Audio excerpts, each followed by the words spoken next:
pessoas queridas, mais uma segunda-feira na página Histórias Contadas da Associação Sagres.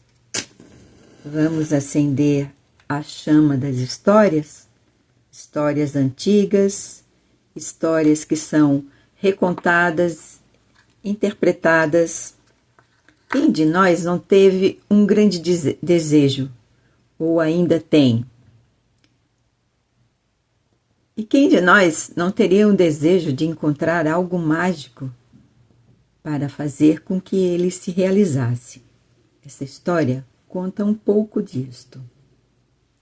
Era uma vez um pobre lavrador. Dia a dia ele ia para o campo lavrar a terra.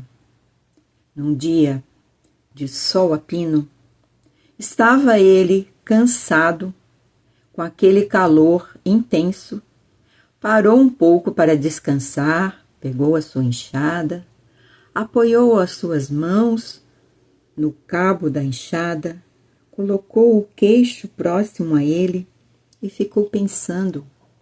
As coisas não estavam muito fáceis, estava difícil, mas ele tinha que achar uma solução e, de repente, sua cabeça ficou povoada de pensamentos que quase o embriagavam. Então ele olhou para o céu, pediu um auxílio e olhou para aquele horizonte, para aquelas terras que ele cultivava dia a dia, sol a sol, e não percebeu que próximo vinha caminhando uma senhora, curvada pelo tempo, as costas arcadas, o andar já lento.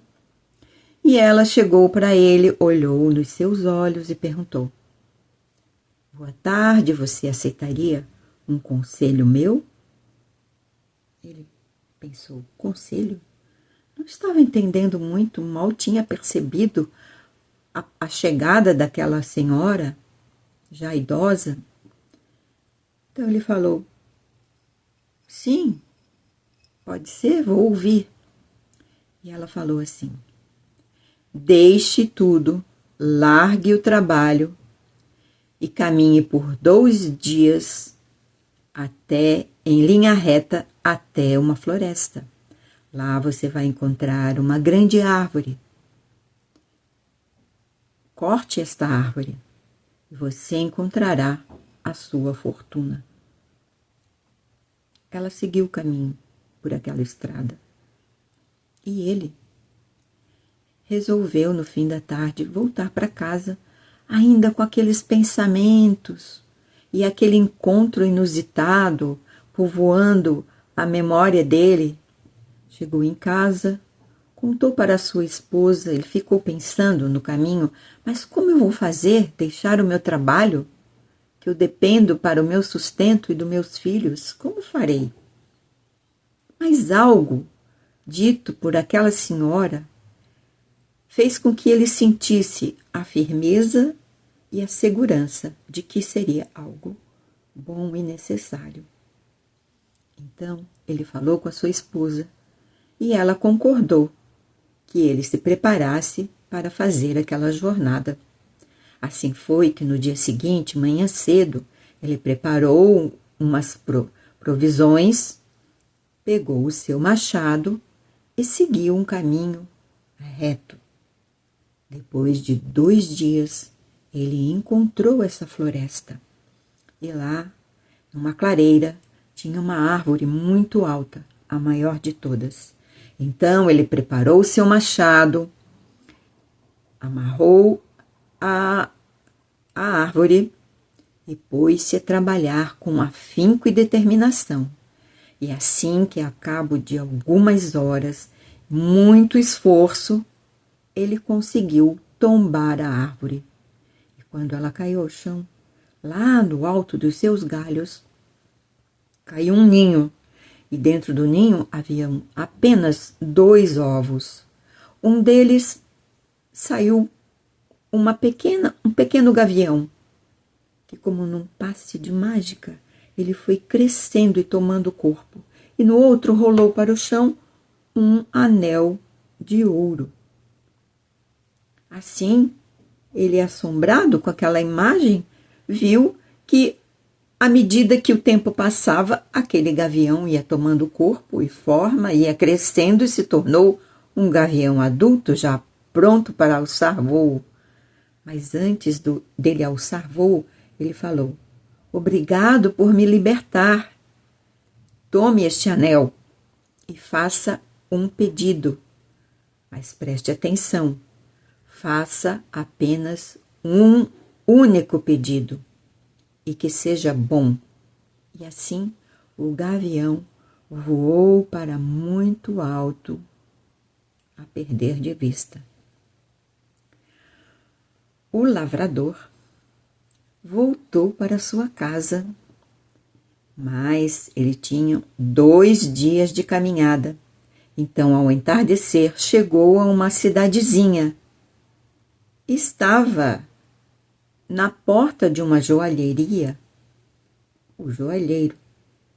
Já era o fim de tarde.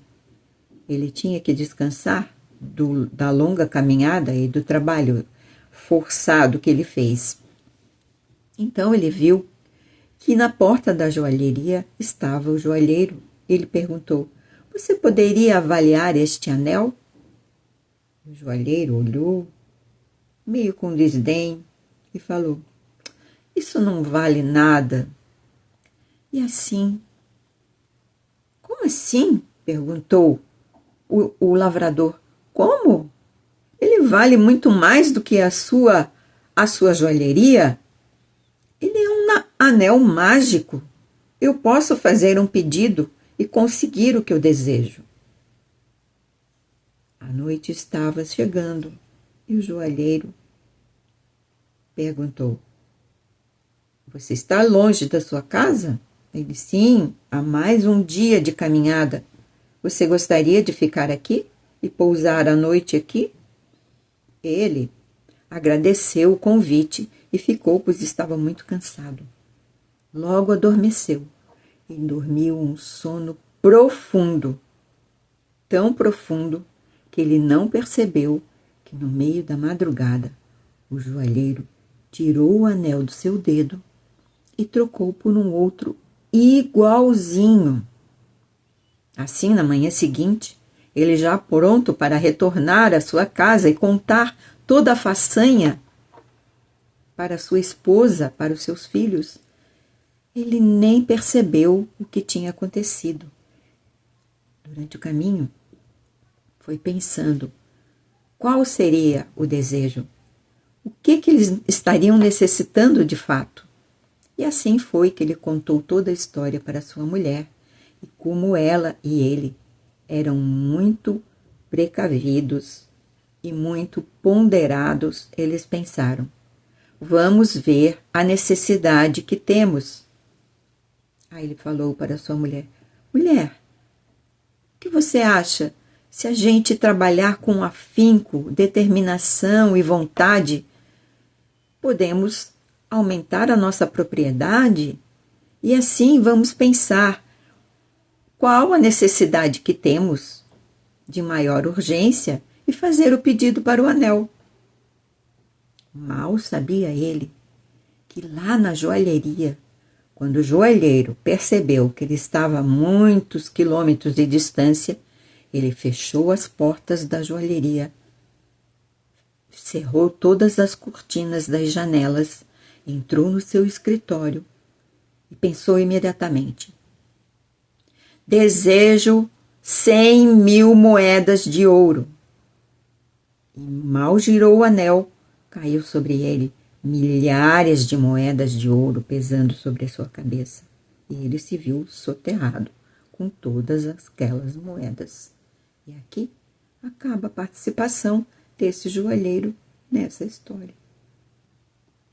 Lá na casa do lavrador foi muito trabalho, muitas coisas que eles tiveram que superar.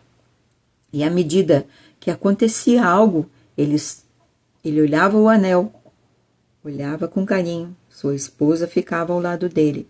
E ele pensava: vamos conseguir, Vamos seguir adiante. Não é o momento de fazer o pedido. E assim foi que muito lhes prosperaram na vida deles. E a cabo de um bom tempo, passado mais de 40 anos, ele se viu viúvo da sua amada esposa. E depois de um tempo, ele faleceu. Seus filhos ficaram pesarosos. O caçula falou para o irmão mais velho: eu quero ficar com o anel do nosso pai. Ao que o mais velho respondeu: não, nós vamos sepultar o nosso pai com este anel. Você lembra quantas vezes eles ficavam olhando esse anel? Seguramente eles tinham um bom segredo que será levado com ele para o túmulo. E assim, nós sabemos que o anel verdadeiro ficou com o joalheiro. Eles não tiveram a mínima dúvida. Eles não souberam a verdade. Mas, contudo, não há no mundo anel mágico que poderia ter feito uma família viver tão feliz por tanto tempo e afortunada. Uma boa semana para nós, com muita saúde, muitas alegrias e bons momentos. Até a próxima.